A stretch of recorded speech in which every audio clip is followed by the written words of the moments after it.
Hello builders and makers! Welcome back to Build Theory, where I show you my build process in order to help enable and encourage your own projects. Today we're working on my 12-valve Cummins swapped Explorer again. Now this is a 4x4 that had a giant turbo diesel engine swapped in, and in order to make that big engine work, I had to do a lot of work on the interior. I had to tear the whole thing apart. I had to add a transmission tunnel, had to add a bunch of bed liner. Now it's time to finally put the interior back together. Let's get the seats back in this thing. Let's get the interior put back together. Let's get to work.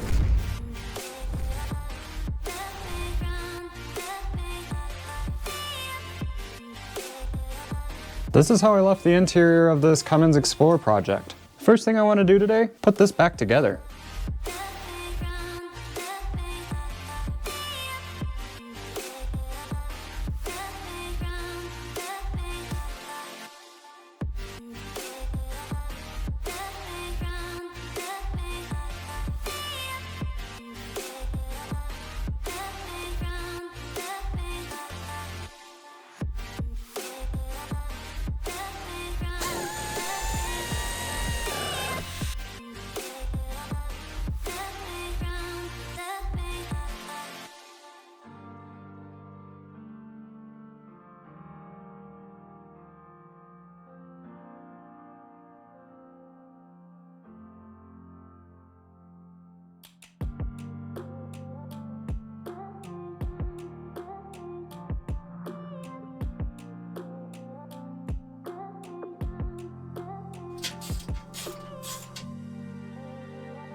This is one feature I feel like I can't live without in any SUV.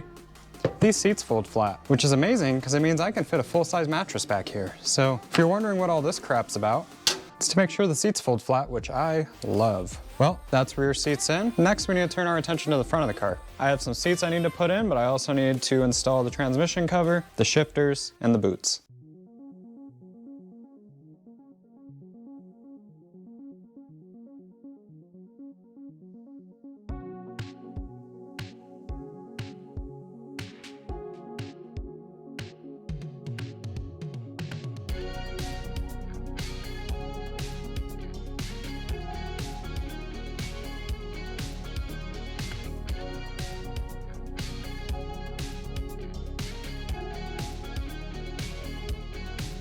That shifter's a little tall. I know some people think tall shifters are cool. You see truckers hanging like this on them. It's a little uncomfortable.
This one could have come out better. I'm still learning how to stick weld, especially stick welding rounds. And you can see there's definitely some voids in there. I think what it started as was slag inclusions and it turned into voids. If this were a critical part, you would grind that out and re-weld it, but it's not. This is a thick rod for me just shifting my transfer case, so I'm not worried about that.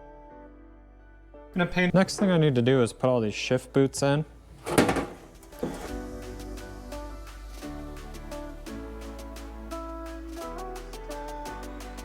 This is the shift boot for the transmission, and this is the transmission cover. This is the bolt-in piece for the transmission tunnel.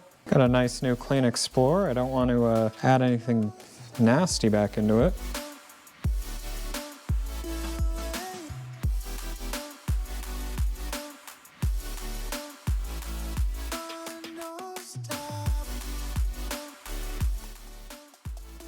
And this is the shift boot for the transfer case.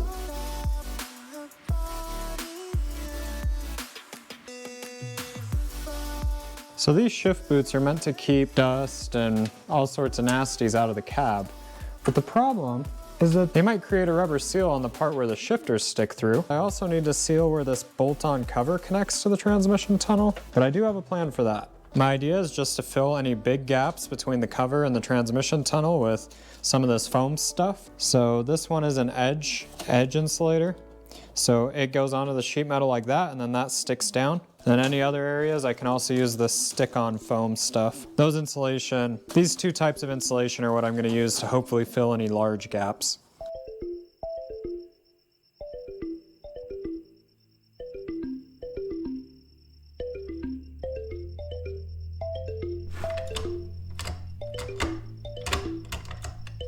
Well, that's significantly better. So I got the transfer case shifter actually hooked up to the transfer case. So that's shifting for real now. And man, it feels good to have a real transfer case shifter in this thing.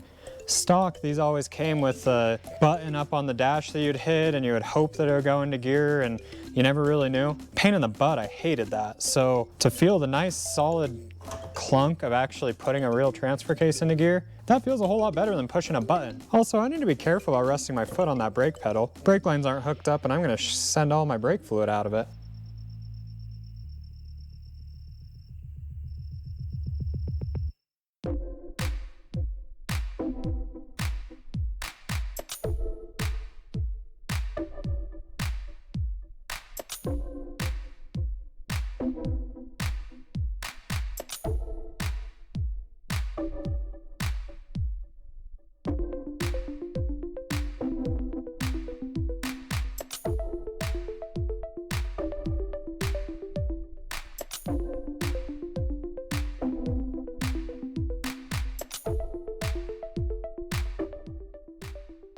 So, slight problem here.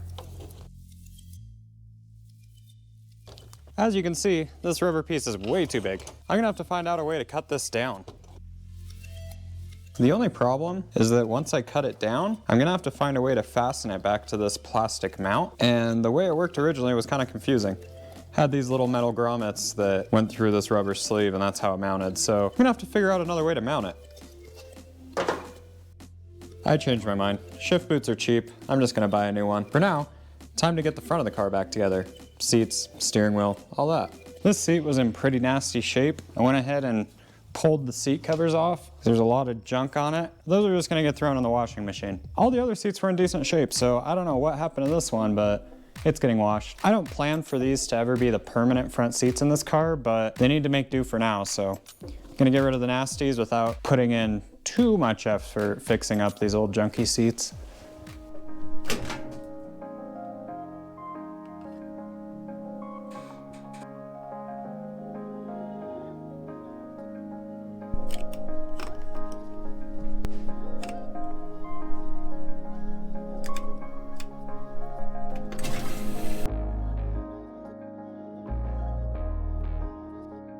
While the seat cover dries, I'm gonna put in a steering wheel. Now I have two steering wheels here. This one came out of the automatic and it has all this crap for the automatic shifter. I don't need that, so I got another one out of my manual Explorer, and this is gonna be the one I put in this car. Let's throw it in. You know, one nice thing about this dang Explorer being so tall now, when I need to work underneath the dash, I can just sit on a chair right here and work underneath the dash. No hanging upside down, so that's a cool little feature. Well, steering wheel's in. It doesn't quite match the blue of the rest of the interior, but that's all right. Let's get back to the shift boot. So for me, this was a week ago, but for you guys, it was probably 30 seconds ago. I need to replace the shift boot here because the one that I had stock was meant for a much longer shift knob. So this is what I came up with. It's got some nice blue stitching, so it'll match the interior. And then the other thing I'm going to use is I got this shift knob. And the reason I want to replace the shift knob is because I'm a fan of shift knobs that actually show the shift pattern on them. So I'm going to use that. My only issue is that it doesn't actually have the right threads in it, so I'm going to have to tap this thing for the correct threads for here. Let's come up with a way. Don't mind the mess on the bench. Girlfriend's working on a plant hanger project. It's your first time here. I've said it before, but she's a much better welder than I am. Learned a lot about what I know about welding from her. What I need to do is figure out a way to connect this leather to this plastic, and I'm not totally certain how I'm going to do it yet. It's probably going to include some sort of glue. Now I could just screw this thing on, but I don't really want to screw it because it's not actually going to make a good barrier against dust and cold and all that stuff, mostly dust. So instead of just screwing it, I'll probably glue it. Might not be the right choice, but we'll see. I'll let you know if it works out or not.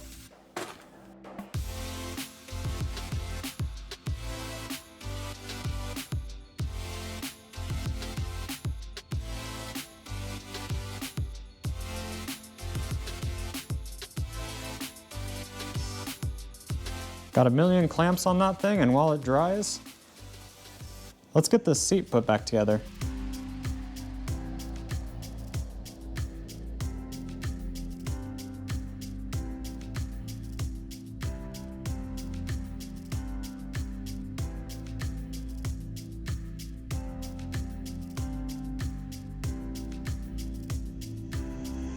So I'm putting the driver's seat in, and as you can see, way down in there, it collides with the new transmission tunnel a little bit. So all I'm doing to fix that is I made some little spacers. They're gonna go underneath the rear of the seat like that, and it'll make it so it doesn't collide.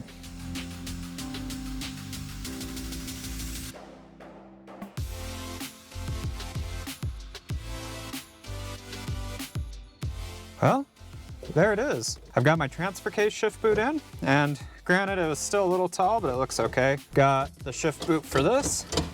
Got all the seats and everything in, got the steering wheel in. This feels like a car now. That's amazing. Thanks for hanging out with me in my garage today. Subscribe and stick around. I hope to see you next time, and get out there and build something.